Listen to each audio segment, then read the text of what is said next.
From Fox 40 Local News, starting on January 1st, 2024, California Assembly Bill 994 will require all mugshots shared on social media accounts of state law enforcement to use the name and preferred pronouns of the arrestee. The bill adds new rules to limit the circumstances in which law enforcement can share a mugshot on social media and adds rules on the removal of a new or existing mugshot. All individual cases will require sheriff and police to use preferred names and pronouns of the arrestee when posting a mugshot on social media. Agencies will be allowed to use other names if it assists in the capture of an individual. Removal of mugshots. Under new laws, mugshots can be removed for nonviolent offenses, and after 14 days, all mugshots must be removed from law enforcement social media unless it aids in the capture of an individual, there is an existing threat to others, or if a judge orders the release of the image. Okay, so when I read the title of the article, immediately I was against it, but I gave it some thought. And I said, keeping mugshots from being released to the public, in my opinion, for the most part, is not that bad. Because just think of it like this: if you're a non-violent offender, if you get locked up or arrested for whatever reason, and your mugshot is released, you pay your debt to society for whatever you did. Okay, you're released, but in a certain way, you're still guilty in the form of public opinion. You're still guilty because your mugshot is still out there. You're one of the lowest points of your life is still out there for people to criticize and base you, judge you on that moment of your life. And if you pay your debt to society, I think you should have all your rights back. Your ability to vote, your ability to carry a gun, and also be fully free. And a part of that is to be free from public scrutiny.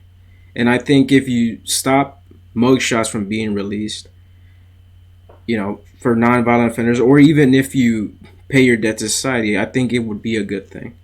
Now, what are mugshots for? They're for helping the public know of a violent offender that's on the loose, know for other law enforcement to know what you look like, how tall you are, what color your hair, skin, eyes you have, and things like that. So in a perfect world, that's what it would be used for. Unfortunately, we don't live in a perfect world because, for example, Sam Bankman-Fried, technically under these laws, his mugshot would not be released. And even if it was, because he committed no violent offenses, and even if it was released, a judge could just say, block the image. And the opposite of that, a person like Trump, if Trump were to have turned himself in the state of California, he committed no violent offenses, but under these laws, a judge could say, well, he's a threat to society, he's a threat to individuals, and he could order the release of the image. So really, I think the intentions of this were in a way probably a good thing, but the use of it will definitely not be good. The reason why I'm against a lot of, well, basically all gun laws, is because I'm under the assumption that the government will not act in good faith, and this would be the same case. I don't think they would act in good faith. I don't think they would seek justice. I think they would seek to target their opposition. And in a way, they're also aiding criminals.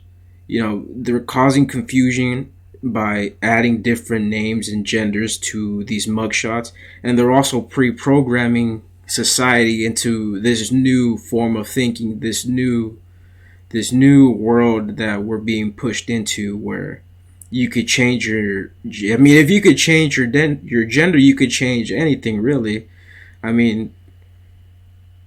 Okay, maybe I'm not. I can't really think of an example. But if you could change your gender, why can't you change anything else? People can be taller now. With just by getting surgeries, people can be thinner by getting surgeries. You could change your eye. You could change everything really. And for a long time, the only thing you couldn't change was your gender, but now you can. And now we're forcing society to believe these kinds of things, that just by changing what you call yourself, you can change reality, and that's not the way the world works. But that's all I could think of for right now. I think this law, if you tweak it, I think it could have been used for good, but it's if you ask me, it's more so to pre-program society into this new way of looking at gender and identities, and it's also going to be used to target political opposition, because most of the people that help out a politician, it's white collar crime. This is non-violent crimes. A lot of this, if for example, if Nancy Pelosi were to get arrested, her mugshot would never be released, because it would technically be a non-violent crime, and she is favored by the establishment. A guy like Trump his mugshot would be released really for anything. A guy like Alex Jones, when he was arrested in Texas, if he was arrested in California, for, I think it was a DWI, that's a non-violent, in my opinion. I haven't really thought of it, but his mugshot would definitely be released. His mugshot would be everywhere. It kind of is everywhere. But anyways, and even if you do release these mugshots and you're a non-violent offender, how do you, in the day of social media, how do you take it back? You can't take it back. Once these images are out, they're out there forever. Like they say, the internet's forever.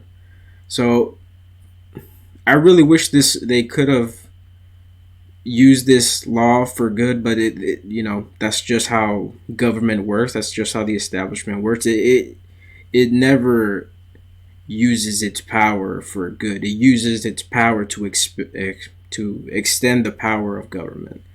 But anyways, that's it for the video. Thanks for watching. Like, share, subscribe, and I'll see you later.